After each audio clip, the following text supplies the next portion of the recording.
struggling to speak English confidently, feeling lost with grammar or vocabulary?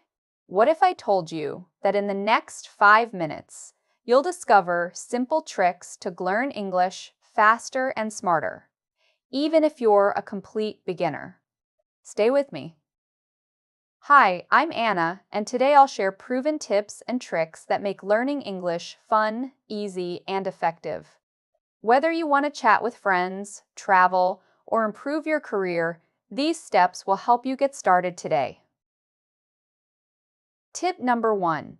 Start with words and phrases you actually use in daily life. Forget memorizing hundreds of random words. Learn phrases like, "How are you?"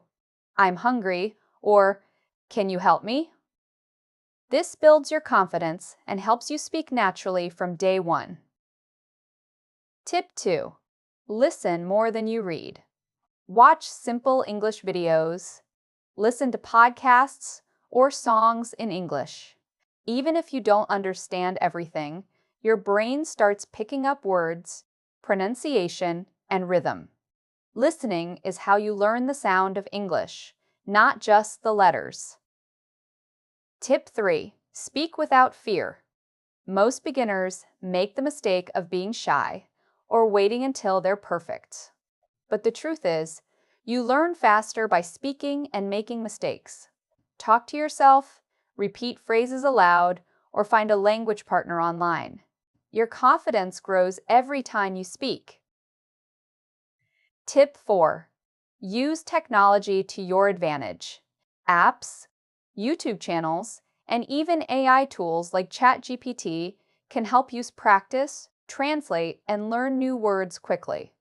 Set a small daily goal, like 10 minutes on an app, and stick to it. Consistency beats intensity every time. Tip 5. Make learning fun. Don't just study grammar. Watch your favorite English movies, read comics, play games, or sing along to songs. When learning is enjoyable, you naturally absorb more and your brain retains it longer. So, remember, start with useful words, listen daily, speak without fear, use technology, and make learning fun. Follow these 5 tips consistently, and you'll be surprised how fast your English improves. If you found this video helpful, hit the like buttons, subscribe for more English learning tips, and comment below, what's your favorite English word or phrase? I'll see you in the next video.